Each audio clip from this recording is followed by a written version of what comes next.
తెలుగు ఉగాది సంవత్సరాలు 60 అన్నాం కదండి. ఈ 60 యొక్క పేరేంటి, అసలు వాటి అర్థం ఏంటి, అసలు ఈ పేర్లు అంటే ఇప్పుడు మనకు ఒక్కొక్కరికి ఒక్కొక్క పేరు ఉంటుంది, మన టీవీ కూడా ఒక్కొక్క పేరు ఉంటుంది కదా, దానికి అలాగే మనకి ఏం పేరు ఉంటుందో దాన్ని చెప్పే సబ్జెక్ట్ అది. తెలుగు ఉగాది సంవత్సరాల పేర్లు, వాటి అర్థాలు. 60 సంవత్సరాలు ఒక సంవత్సరం అంటారు అలా ఒక్కో తెలుగు సంవత్సరాన్ని పేరు వెనక ఒక కథ కూడా ఉంది. దాన్ని మనం జీవితంలో మళ్ళీ తర్వాత ఒక టాపిక్లో చెప్పుకుంటాము. తెలుగు సంవత్సరాల్లో అసలు ఈ సంవత్సరాలు ఎలా పుట్టింది, మనం ఈరోజు విశ్వావసునామ సంవత్సరం చెప్పుకుంటున్నాం. ఈ సంవత్సరాలన్నీ ఎలా పుట్టింది, దీనికి ఏమైనా పురాణ గాథ ఇతిహాసాలు ఏమైనా ఉన్నాయా, అసలు ఎవిడెన్స్ ఉందా అంటే ఎస్ ఉందట. ఎలా ఒకనాడు నారదుడు గర్వాన్ని తగ్గించేందుకు విష్ణువు ఒక మాయ చేస్తాడు. నారద మహామునిని ఒక మహిళగా తయారు చేస్తాడు. స్త్రీ రూపంలో ఉన్న నారదుడు ఒక రాజుని పెళ్లి చేసుకొని 60 మంది పిల్లల్ని కంటారట.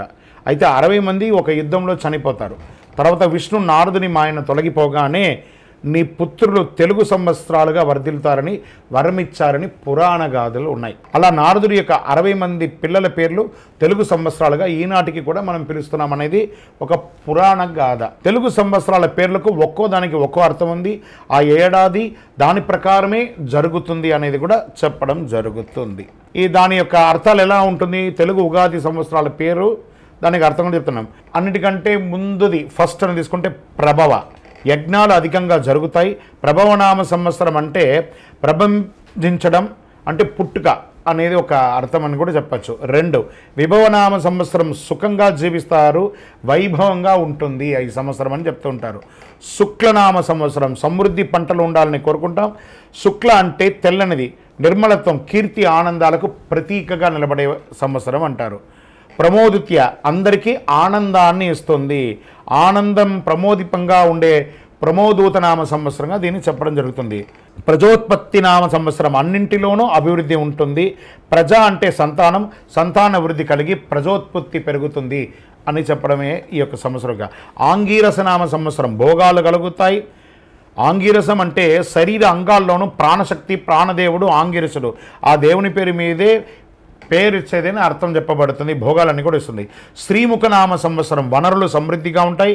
శుభమైన ముఖం, ముఖ ప్రధానాంశం కాబట్టి అంత శుభంగా ఉంటుంది అని అర్థం అన్నమాట. భావనామ సంవత్సరం ఉన్నత భావాలు కలిగి ఉంటారు. భావ అంటే భావరూపుడిగా ఉన్న నారాయణుడు, భవనారాయణుడు అంటారు చూసారా, ఈయనే భవనారాయణ. ఈయన ఎవరిని విశ్లేషిస్తే సృష్టికి ముందు సంకల్పం చేసి బ్రహ్మ అని పండితులు వివరిస్తూ ఉంటారు. యువనామ సంవత్సరం వర్షాలు కురిపించి పంటలు సమృద్ధిగా చేతికి అందుతాయి. యువ అనేది బలానికి ప్రతీక అని కూడా చెప్పవచ్చు. దాతనామ సంవత్సరం అనారోగ్య బాధలు తగ్గుతాయి. బ్రహ్మ అలాగే ధరించేవాడు, రక్షించేవాడుగా కూర్చుంటాడనమాట. ఈశ్వరనామ సంవత్సరం ఇది 11 క్షేమం, ఆరోగ్యాన్ని సూచిస్తుంది. పరమేశ్వరుడే అని కూడా చెప్పవచ్చు. 12వ సంవత్సరం బహుధాన్యనామ సంవత్సరం దేశం సుభిక్షంగా సంతోషంగా ఉండాలని సూచిస్తుంది. సుభిక్షానికి మారుపేరంటే బహుధాన్యం అంటారు. 13వ సంవత్సరం ప్రమాదినామ సంవత్సరం వర్షాలు మధ్యస్థంగా ఉంటాయి. ప్రమాదములు అన్నిట్లోనూ అర్థవర్తంగా సంవత్సరంతో ప్రమాదాలు జరుగుతాయని భయపడుతూ ఉంటారు. విక్రమనామ సంవత్సరం పంటలు బాగా పండి రైతన్న సంతోషిస్తారు, విజయాలను సాధిస్తారు. విక్రమ అంటే పరాక్రమం కలిగిన వాడు అని అర్థం. 15వ సంవత్సరం వృషనామ సంవత్సరం వర్షాలు సమృద్ధిగా కురుస్తాయి. చర్మ వ్యాధులంతా కూడా తొలగిపోయే ఒక మంచి చర్మానికి డెర్మటాలజిస్ట్ అంతా ఉంటారు కదా, ఈ చర్మానికి సంబంధించిన సంపూర్ణమైనటువంటి ఆ యొక్క వాతావరణంలో మేలు కలుగుతుందట. 16వ సంవత్సరం చిత్రబాణునామ సంవత్సరం అద్భుతమైనటువంటి ఫలితాలను పొందుతారు. చిత్రబాణుడు సూర్యుడు ప్రధాన లక్షణం ప్రకాశింపచేయుట.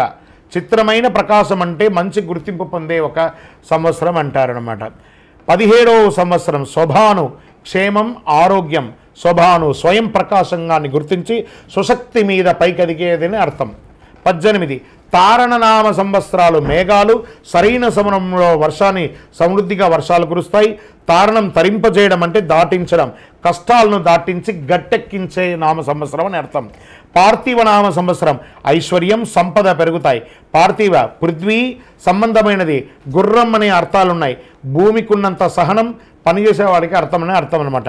వ్యయనామ సంవత్సరం అతివృష్టి, అనవసర ఖర్చులు, ఖర్చు కావడం.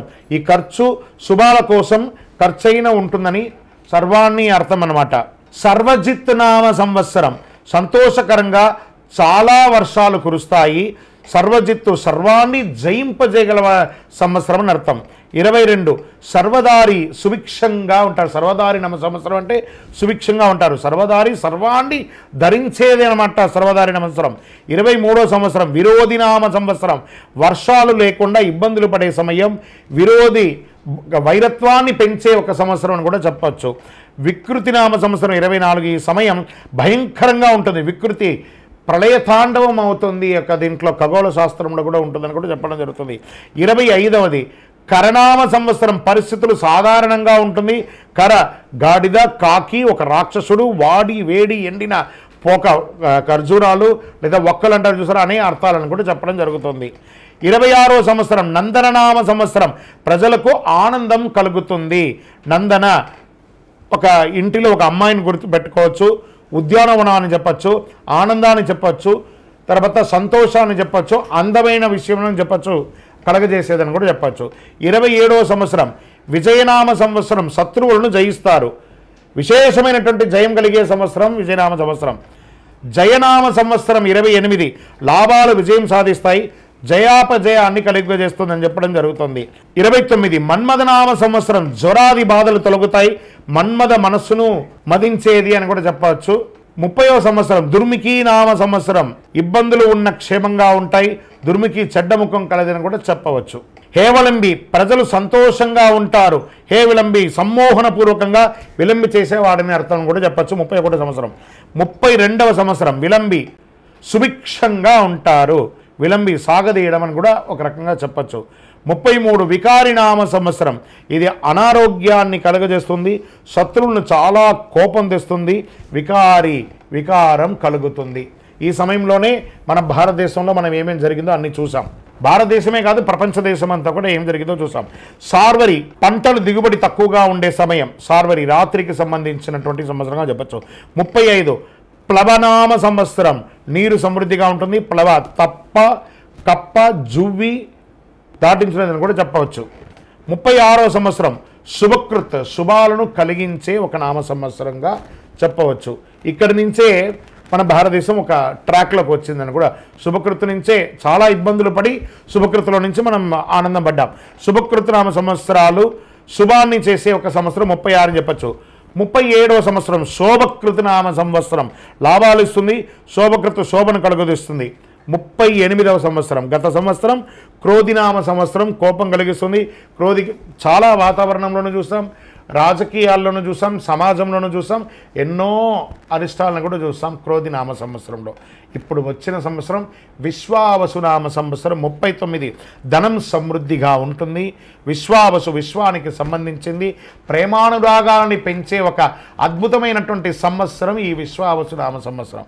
మరి 40వ సంవత్సరం పరాభవనామ సంవత్సరం, ప్రజలు పరాభవాలని గురవుతారు, పరాభవం అవమానాలు కూడా పొందే అవకాశంగా ఉందని కూడా చెప్పచ్చు. 41వ సంవత్సరం ప్లవంగ నామ సంవత్సరం, నీరు సమృద్ధిగా ఉంటుంది. ప్లవంగ కోతి, కప్పకు ప్రతీకగా చెప్పడం జరుగుతుంది అనమాట. 42వ సంవత్సరం కీలకనామ సంవత్సరం, పంటలు బాగా పండుతాయి. కీలక పశువులను కట్టేందుకు ఉపయోగించే ఒక కొయ్యి అంటారు దాన్ని, కీలకనామం. దాన్ని అంటే మనం ఏ పని చేసినా అడావుడిగా ముందుకు లేకుండా కట్టి ఆపే ఒక అద్భుతమైనటువంటి సంవత్సరం అని కూడా చెప్పచ్చు. 43 సౌమ్యనామ సంవత్సరం అని చెప్పచ్చు, శుభ ఫలితాలు అధికం. సౌమ్యం, మృదుత్వం అని కూడా చెప్పచ్చు. 44వ సంవత్సరం సాధారణ నామ సంవత్సరం, సాధారణ పరిస్థితులు ఉంటాయి, సాధారణ సామాన్యాలు కలిగి ఉన్నటువంటి సంవత్సరాన్ని సౌమ్యనామ సంవత్సరం అంటారు. విరోధి కృతనామ సంవత్సరం 45వది, ఇది ప్రజల్లో విరోధం ఏర్పడుతుంది. విరోధాలను కలిగింపజేసే ఒక సంవత్సరం కాబట్టి జాగ్రత్తగా ఉండవలసిన సమయం విరోధికృత నామ సంవత్సరం. 46 పరిధావి నామ సంవత్సరం, ప్రజల్లో భయం ఎక్కువ ఉంటుంది. పరిధావి భయంకరమైనటువంటి ప్రళయాలు జరిగే ఒక సంవత్సరంగా కూడా చెప్పడం జరుగుతుంది. 47 ప్రమాదీచ ప్రమానామ సంవత్సరం, ప్రమాదాలు ఎక్కువ, ప్రమాదకరమైనటువంటి సంవత్సరంగా, వాహనం నడిపేటప్పుడు కానీ, ప్రళయం కానీ, విపత్తు కానీ, భూకంపాలు కానీ, జలప్రళయం కానీ జరిగే ఒక సంవత్సరంగా 47వ సంవత్సరంగా చెప్తుంది. 48వ సంవత్సరం ఆనందనామ సంవత్సరం, ఆనందంగా ఉంటారు. ఆనందమయంగా ఉండజేసే ఒక అద్భుతమైనటువంటి సమయం అని చెప్పచ్చు. 49వ సంవత్సరం రాక్షస కఠిన హృదయం కలిగి ఉంటారు, రాక్షసత్వాన్ని కలిగి ఉంటారు, చాలా అన్యాయాలు అపార్థాలు జరిగే ఒక సంవత్సరంగా చెప్పడం జరుగుతుంది 49వ సంవత్సరం. 50వ సంవత్సరం నలనామ సంవత్సరం, పంటలు బాగా పండుతాయి. నల్ల అనేది పదానికి రూపాంతరం అయ్యే ఒక అద్భుతమైనటువంటి సమృద్ధిని కలిగించే నామ సంవత్సరంగా చెప్పడం జరుగుతుంది.